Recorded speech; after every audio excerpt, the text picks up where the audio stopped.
there's a man she can't stop thinking about. And he's probably not the one who texts her good morning every single day. He's not the one who rushes to compliment her every time she posts a photo. He's not the one who falls over himself to make sure she knows how much he wants her. No, the man she can't get out of her head is the one who's harder to read. The one whose approval she hasn't quite been able to pin down. The one who, for some reason she can't fully explain, makes her feel like she's always slightly reaching. And here's what's strange about that. She knows it too. She's aware that she thinks about him more. She catches herself wondering what he's doing, wondering what he thinks of her, replaying conversations, trying to figure out where she stands. And yet, the men who would give her anything, who are available and warm and eager, they feel fine. Nice even. But not electric. This isn't a coincidence. And it's not a character flaw. What's happening here is one of the most misunderstood dynamics in human attraction. And once you understand the psychology driving it, it will completely change how you see the way desire actually works. Let's start with the surface level, because most people only ever get this far, and they get it wrong. The common assumption is that women want men who play hard to get. That the trick is to be unavailable, to be cold, to withhold just enough warmth to keep her guessing. That framing is not only inaccurate, it misses the entire point. Because the men who become truly, deeply unforgettable to women aren't playing anything. They're not performing scarcity. They're not strategically withholding compliments on a schedule. They're something else entirely, and the distinction is everything. The real dynamic isn't about withholding. It's about not needing. To give constantly in order to feel okay about yourself. Those are two radically different things. And your brain, her brain, everyone's brain can feel the difference immediately, even if you can't put words to it. Here's what's happening inside the brain when validation becomes constant. When something is always available, always present, always offered, always on, the brain stops registering it. This is called hedonic adaptation. It's the same reason you stop noticing the hum of your refrigerator. It's the same reason a new apartment feels exciting for 3 weeks and then just feels like home. The brain is wired for novelty, for signal, for change. When something never varies, the brain files it away as background. Safe, steady, unremarkable. Now apply that to a man who constantly validates a woman, who responds immediately to every message, who jumps to reassure her every time she expresses a doubt, who makes it abundantly clear in every interaction that she is the priority, and his approval of her is never in question. On the surface, that sounds ideal. In reality, something goes quiet in her nervous system. The signal fades. He becomes background. And this isn't about manipulation. This isn't her being ungrateful or cruel. This is biology.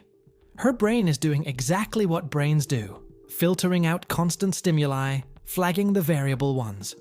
The man who doesn't rush to fill every silence with reassurance, that's a variable signal. Her brain stays alert. It keeps paying attention. But here's where we go deeper, because the science of attraction isn't just about hedonic adaptation.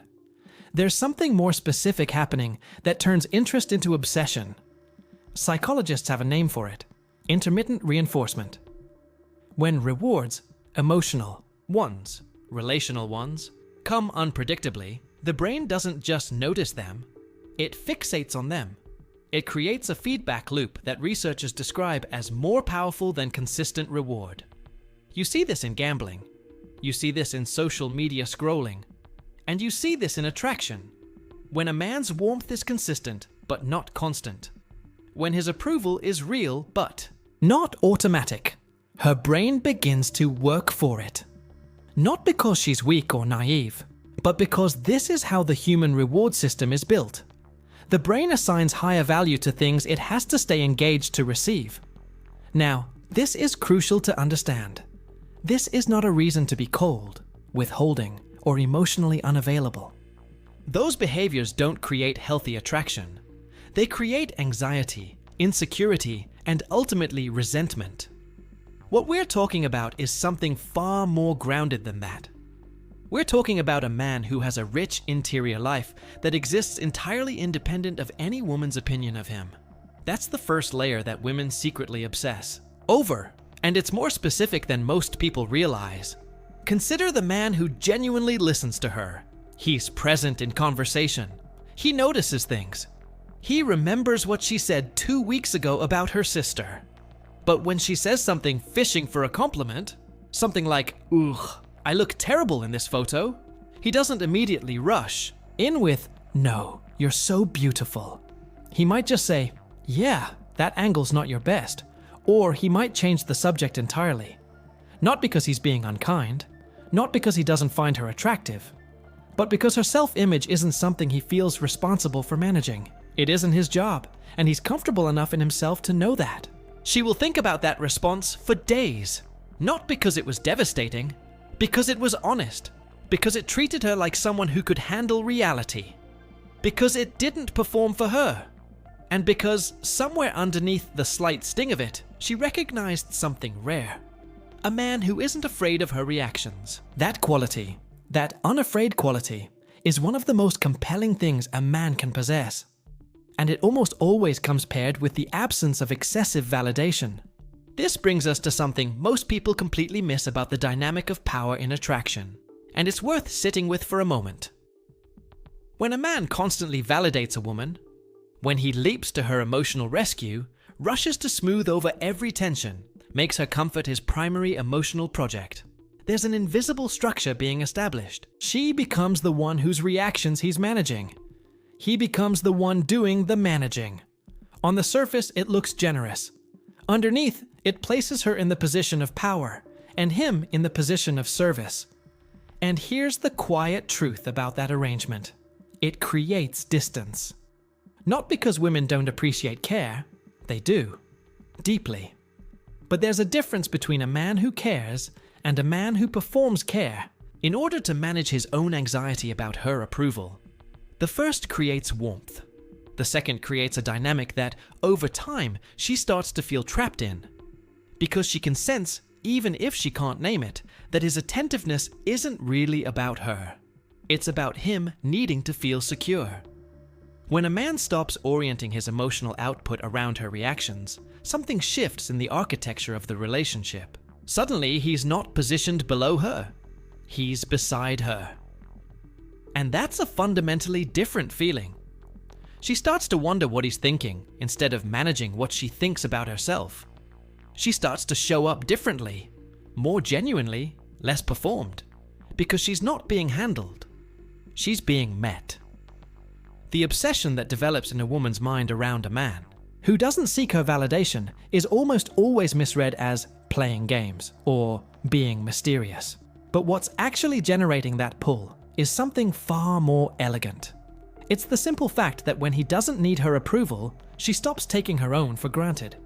She starts asking herself, does he think I'm interesting? Does he value what I bring? And in trying to answer that question, she becomes more invested, more present, more genuinely engaged than she ever would have been with a man who handed her the answer on day one. This is what creates that quality of being haunted by someone. That feeling of a person living rent-free in your mind. It isn't mystery for mystery's sake. It's the psychological experience of encountering a self that doesn't collapse around you. Let's look at what this actually looks like in practice, because this is where the concept either becomes something real or stays abstract. Imagine two men in the early weeks of getting to know the same woman. The first man texts back within minutes every time. He's warm, funny, and he makes it obvious through the frequency of his messages, the eagerness in his words, the way he reshapes his schedule to be available, that she is his priority. He compliments her often.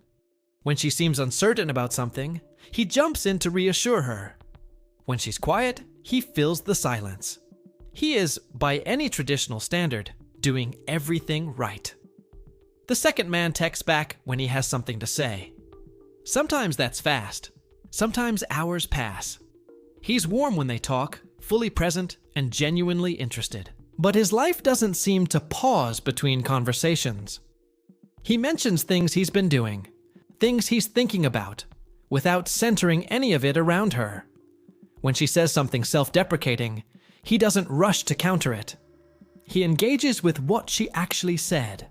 He asks follow-up questions. He disagrees with her occasionally, not to be difficult, but because he has actual opinions. His approval of her, when it comes, is specific and earned, not a reflex. 3 weeks in, she's thinking about the second man far more than the first. Not because he's better looking, not because he's wealthier, not because he's playing a game, but because being around him activates something in her that doesn't get activated by the first man's relentless warmth. She's engaged. She's a little bit uncertain. She's present because he's present, not hovering. Now here's the line that matters more than anything else in this conversation. And if you take one thing from this, let it be this.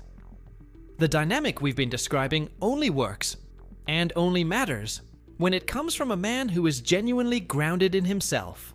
Not a man who is performing groundedness. Not a man who withholds warmth as a tactic. Not a man who uses "I don't validate" as a cover for emotional unavailability or fear of intimacy. Those are not the same thing. And the difference is not subtle. A man who is genuinely self-possessed doesn't need to remind himself not to text back too quickly. He's just living. He has a life that genuinely interests him. He has friendships, work, creative pursuits, a sense of himself that doesn't require constant external input to stay intact. When he gives her attention, it's because he's choosing to, not because he's compelled by anxiety. And when he doesn't, it's for the same reason.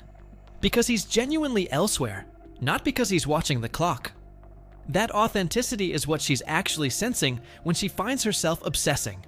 She isn't responding to the absence of validation. She's responding to the presence of genuine selfhood. And this is where the mirror comes in. Because this dynamic tells us something important, not just about men, but about what women are actually craving.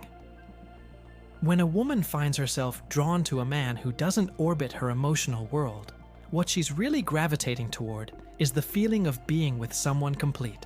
Someone whose sense of okayness doesn't hinge on her mood that day. Someone she can push against and feel resistance, rather than constant accommodation. Someone who, when he chooses her, is choosing her, not managing her. What she secretly obsesses over isn't the man who withholds. It's the man who is full. So full of his own life, his own perspective, his own presence, that being around him feels like contact with something solid. Most people spend their entire lives in relationships where they're orbiting each other's anxiety. Two people, each secretly terrified the other might leave, each performing constantly for the other's approval. It looks like love. It can even feel like love for a while. But underneath it is a kind of quiet desperation that eventually hollows the whole thing out. The man who has genuinely done the work of knowing himself, who has built a life he actually wants, who has learned to sit with discomfort without flinching, who doesn't need a woman's validation to know his own worth. That man is rarer than almost anything. And women know it. Not consciously maybe, but in that deep, wordless register where genuine attraction lives, they know it. So what does this mean for you? If you've been showing up in your relationships, in every relationship, romantic and otherwise, as someone who is constantly calibrating yourself to other people's reactions, this is an invitation. Not to start withholding, not to start playing distant, but to start filling in the space that you've been leaving empty. Start with your own life. What do you actually care about? Separate from any relationship, any approval, any audience. What are you building, learning, creating, becoming? Those aren't rhetorical questions. The man who doesn't need to seek validation isn't performing a technique. He's living a life he's genuinely invested in. That investment is visible. That investment is what reads as magnetic.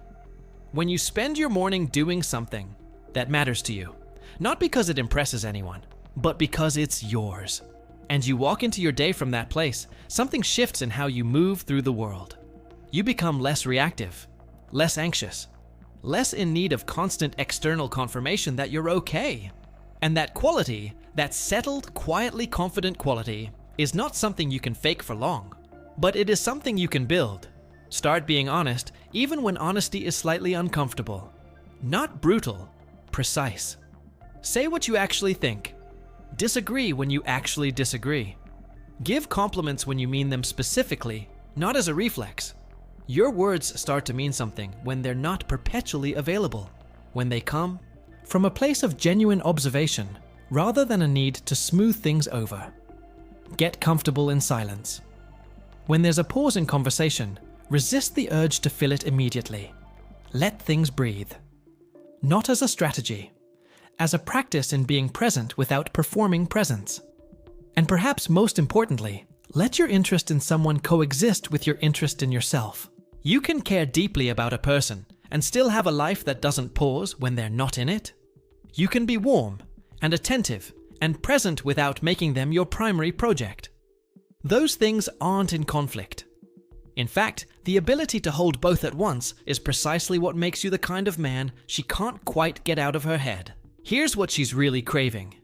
And this is the synthesis of everything we've talked about. She doesn't want a man who withholds love. She wants a man who doesn't need to manufacture it. She doesn't want someone distant. She wants someone so at home in himself that being near him feels like standing near something real. She doesn't want less warmth. She wants warmth that means something, that comes from fullness rather than fear. And when she encounters that, when she's in the presence of a man whose approval she hasn't automatically received, whose reactions aren't managed to keep her comfortable, whose sense of himself doesn't shift based on her mood, something in her wakes up. She starts paying attention in a different way. She starts wondering. She starts wanting to know more. She starts, without even fully understanding why, coming back. That's not obsession in the unhealthy sense. That's the experience of being genuinely attracted, of feeling real pull toward a real person who is actually there. You have more access to this than you think. Not as a performance, but as a practice. Not as a technique for making her want you, but as a commitment to becoming someone you'd want to be, regardless of who's watching. Because the quietest, most profound truth in all of this is that the man women secretly obsess over isn't trying to be obsessed over. He's too busy being himself. And that is the whole thing. If this opened something up for you, if it gave you a new way of looking at attraction, at yourself, at the kind of presence you want to bring into your relationships, share it in the comments. I genuinely want to know what landed for you, what challenged you, or where you're starting from. Your perspective matters here, and this conversation doesn't end when the video does. Subscribe to stay with this work. We go deeper every week into the psychology of attraction, into what healthy dynamics actually look like, into how you build the kind of inner life that makes everything else possible.